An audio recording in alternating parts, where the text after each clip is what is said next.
Hola, buena tarde. En esta presentación les vamos a hablar de los análisis de patrones radiológicos pediátricos. Mi grupo está conformado por Jairo Alberto Acevedo Vanegas, John Alexander Acevedo, Nayib Acevedo Moncada, Yolanda Paro Mendoza y quien les habla, Claudia Yurani Ramírez.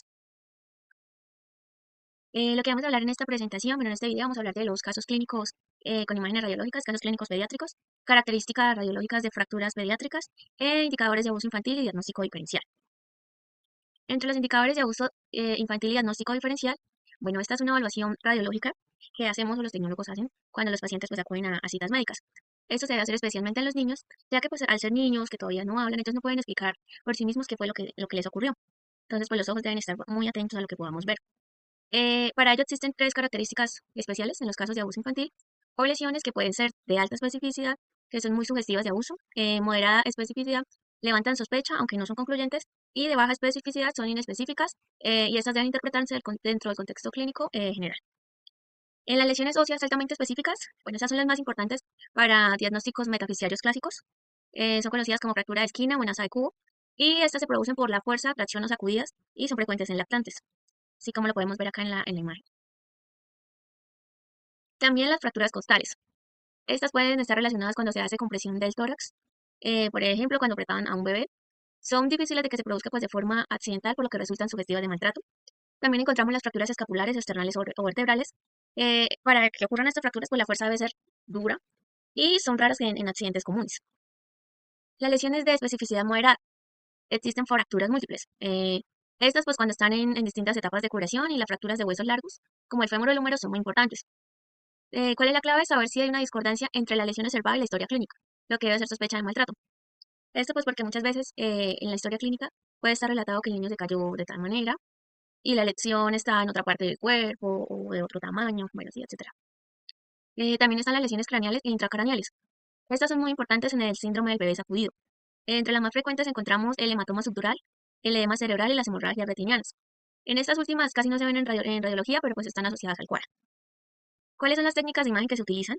Bueno, la radiografía esquelética, pues es el estudio como inicial de referencia que por lo que debemos empezar. La tomografía la usamos en casos cuando ocurre un trauma agudo y cuando necesitamos evaluar el cráneo. Y la resonancia magnética nos ayuda a detectar lesiones cerebrales y de tejidos blandos. La gammagrafía pues ayuda a identificar lesiones, pero que no se ven fácilmente en los estudios anteriormente mencionados. Diagnóstico diferencial basado en imágenes. Bueno, aquí es cuando se debe analizar los hallazgos de los estudios de las radiografías, tomografías o resonancias para poder identificar cuál fue la causa de la probable lesión. Se deben tener en cuenta varias posibilidades. Primero, pues se observan y se escriben las características que vemos en la imagen radiológica, el tipo de lesión, o dónde está localizada y su patrón. También se deben considerar distintas hipótesis, por ejemplo, abuso infantil, trauma, accidental o enfermedades. También se deben comparar los patrones radiológicos, si existen lesiones múltiples en distintas etapas de evolución, o sea que los casos son recurrentes.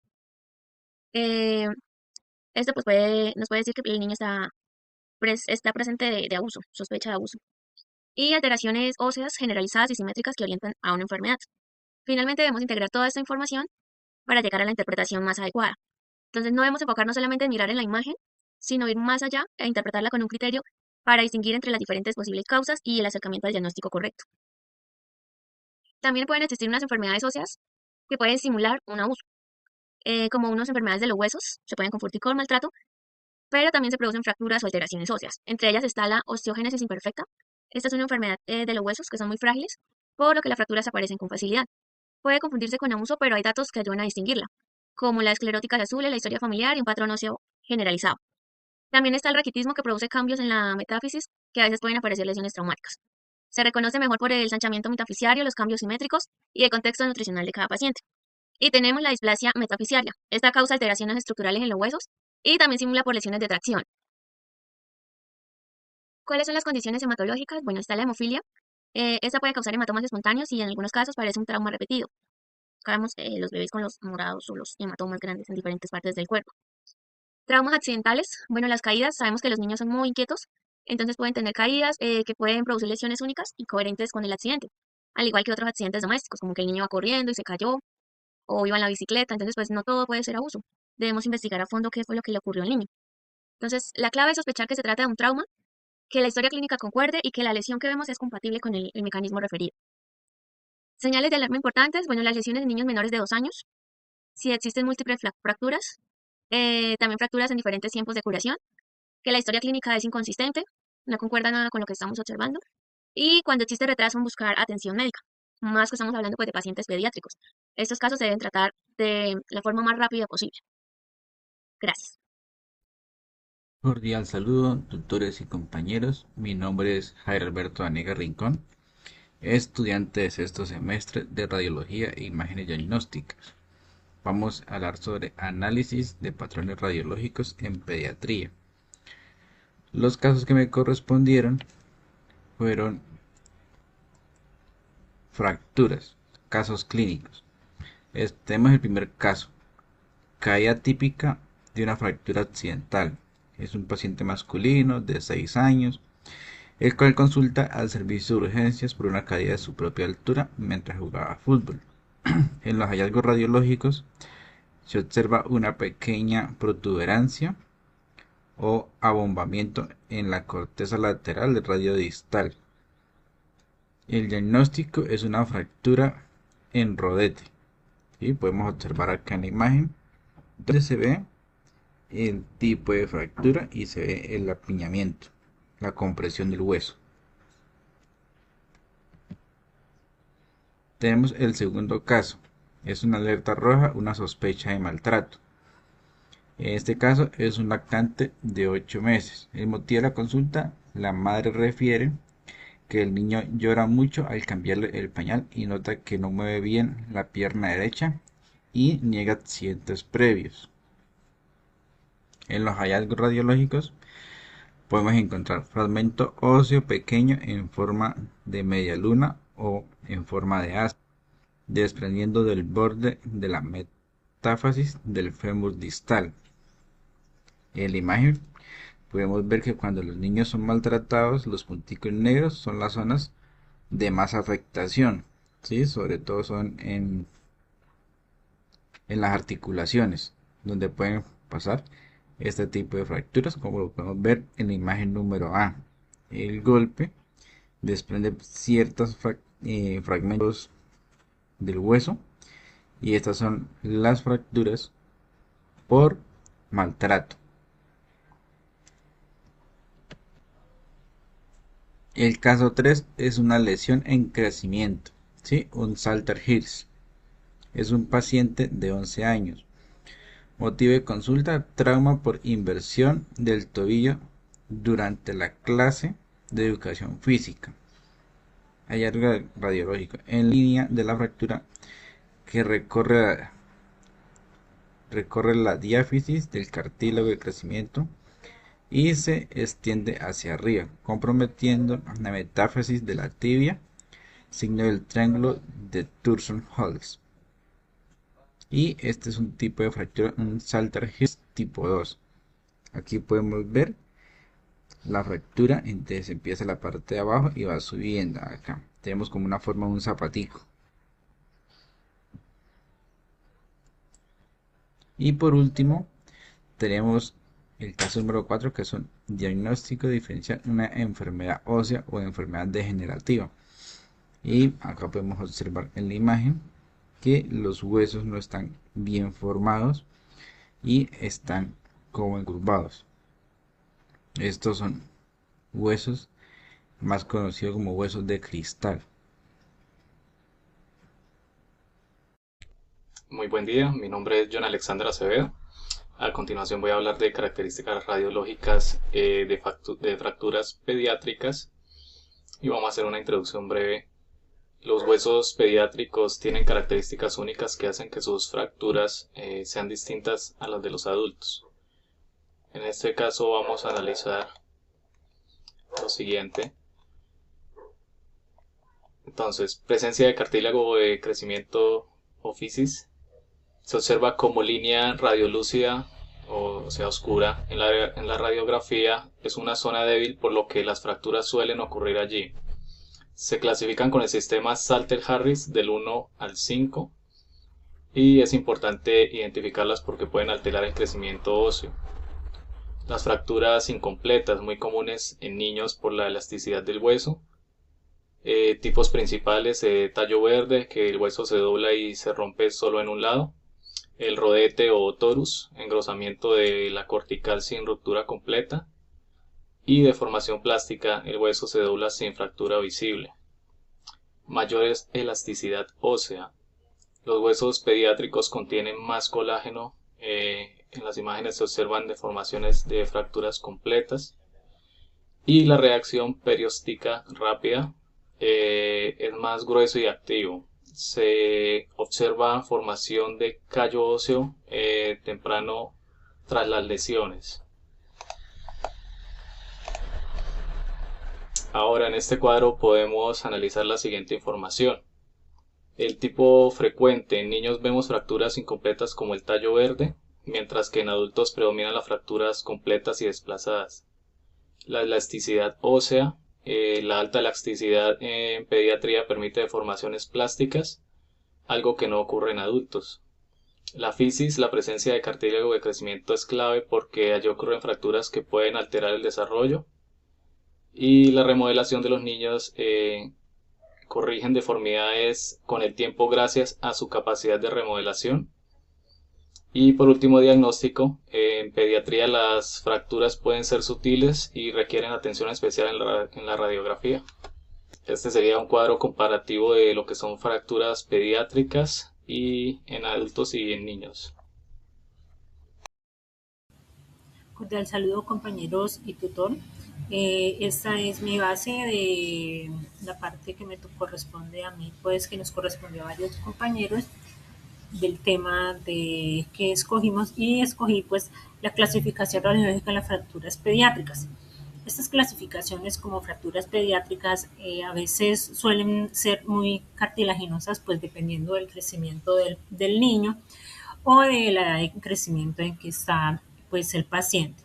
Los huesos de los niños pues presentan una placa de crecimiento que está seguida por la parte de la fisis, y una zona muy cartilaginosa que está entre la epífisis y la metáfisis. La metáfisis tiene muchas características radiológicas, el cual en esas características radiológicas se observan como unas líneas translúcidas, o sea, son muy oscuras y que se pueden confundir con algunas fracturas. A veces son lesiones que afectan muy pocamente en una zona donde pueda alterar el crecimiento óseo. Esto tiene unos tipos de fracturas, que son 3 tipos de fracturas, que consideramos como una fractura tipo tallo verde.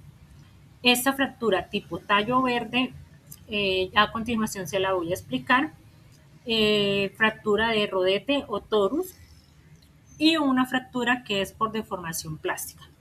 A continuación, en esta diapositiva, pues les doy a conocer lo que es la parte de una fractura de tallo verde. Como podemos ver, esta fractura de tallo verde, estas ocurren es cuando el hueso se dobla y se rompe en un solo lado.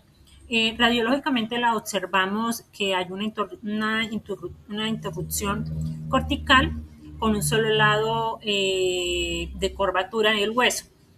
La parte opuesta que queda intacta, la parte opuesta de la parte de la fractura queda intacta. En la otra radiografía observamos una fractura de formación plástica. Esta fractura de formación plástica más o menos está más presente en un hueso como una curva, sin mostrar una línea clara de fractura. A veces vemos que los bracitos de los niños son un poquito como, o sea, esta parte un poquito como encorvada. Eso se llama una deformación plástica. La curvatura es anormal, la curvatura de la parte del hueso es anormal, y pues no se observa ninguna interrupción cortical.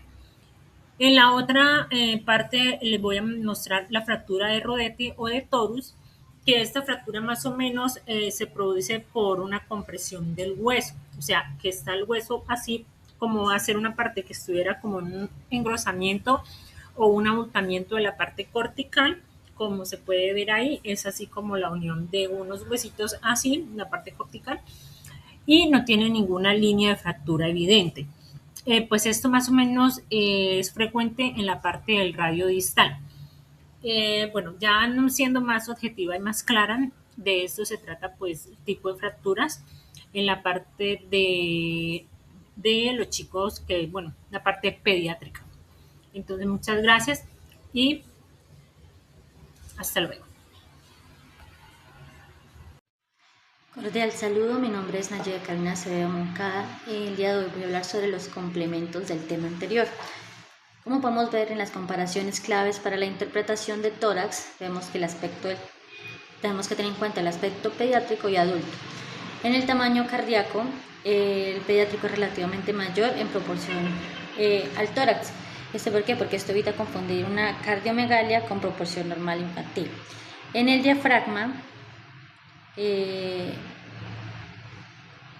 es más elevado y menor oración, lo que permite distinguir entre hiperventilación y consolidación. En las patologías frecuentes, la neumonía o las bronquiolitis, malformaciones congénitas, en los adultos se presentaría como EPOC y fibrosis y tumores. En las técnicas radiológicas hay mayor dificultad por movimiento del niño, en cambio en adultos va a ser más controlado. Como podemos tomar en cuenta, la neumonía pediátrica se caracteriza por la opacidad que se limita a un segmento o lóbulo, el bronquiograma aéreo, donde se visualizan los bronquios llenos de aire dentro de una zona opaca, y la consolidación pulmonar, que es el área de opacidad o por ocupación alveolar con líquido o pus. Esto indica una infección activa o la inflamación, es un signo clásico de neumonía lobular y permite diferenciar la neumonía segmentaria de la difusa. La atelectasia se caracteriza por ser un pulmón colapsado debido a la pérdida de volumen pulmonar por obstrucción o compresión. La tráquea es desviada, desplazamiento hacia el lado afectado debido a la pérdida de volumen y el diafragma elevado y el ascenso de la cúpula diafragmática en el lado afectado. Esto se observa como una opacidad homogénea, diferencia en clave frente a neumonías o desplazamiento, indica la reducción del volumen pulmonar. En el derrame pleural se caracteriza por la opacidad basal, que es el área blanca homogénea en la base pulmonar debido a la acumulación del líquido, el borramiento costofrénico, la cual es la desaparición del ánulo entre costillas y diafragma, y la desviación medianística, la cual es el desplazamiento del mediastino hacia el lado opuesto. Como podemos denotar en la radiografía de tórax normal, la tráquea se encuentra sentada, alineada con la línea media del cuerpo, pulmones aireados, los campos pulmonares con distribución homogénea de aire, el diafragma se encuentra visible, las cúpulas diafragmáticas están bien definidas y simétricas. El tamaño cardíaco es normal en pediátricos, el corazón ocupa hasta el 60% del diámetro cardíaco. Como podemos ver, en un informe radiológico pediátrico debemos tener en cuenta las proyecciones que vamos a realizar, cómo vamos a posicionar el paciente, el nivel de inspiración que le vamos a ayudar a tomar y tener en cuenta las notas adicionales. También tenemos que tener en cuenta los factores técnicos, el kilovoltaje, los miliamperios por segundo, la colimación, la protección y las dosis pediátricas, dado que para ellos es en una menor capacidad. En los hallazgos tenemos también que saber describir bien detalladamente qué tipo de hallazgos vimos, compararlos con una radiografía normal. En conclusión, tenemos que tomar el diagnóstico, hacer una recomendación y firmarlo.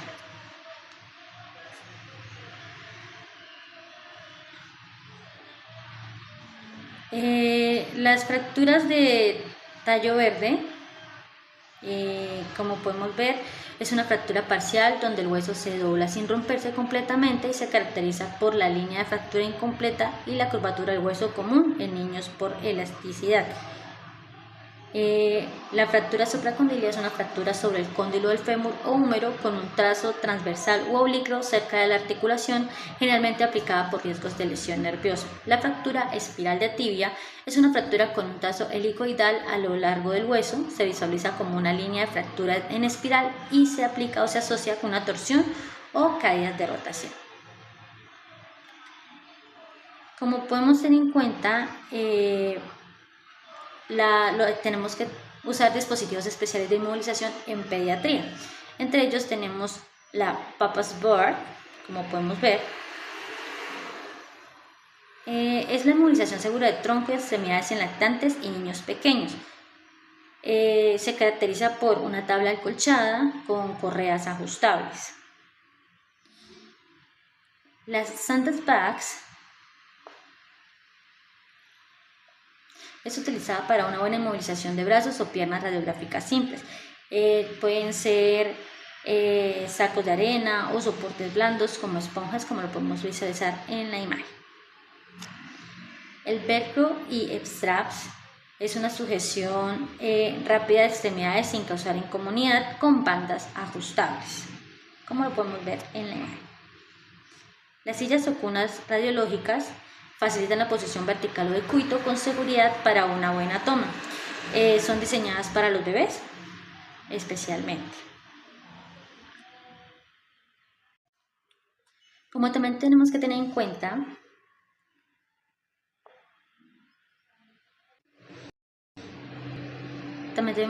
las lesiones esqueléticas, que son las fracturas metafísicas, metafisiarias, costales posteriores y múltiples fracturas en diferentes etapas de consolidación. Son altamente sugestivas de maltrato. Las lesiones craneales, como hemorragias subdurales, fracturas de cráneo sin mecanismo claro, lesiones abdominales y torácicas, el daño en vísceras sólidas como el hígado o el vaso y neumotoras sin antecedente traumático evidente. Síndrome del bebé sacudido, hemorragias intracraneales y retinales detectables en estudios de imagen. Antecedentes o rol tenemos como tecnólogos. Aplicar protocolos específicos, por ejemplo el esqueleto óseo completo en sospecha de maltrato infantil. Garantiza la calidad técnica como imágenes claras y completas que permiten al radiólogo identificar hallazgos útiles.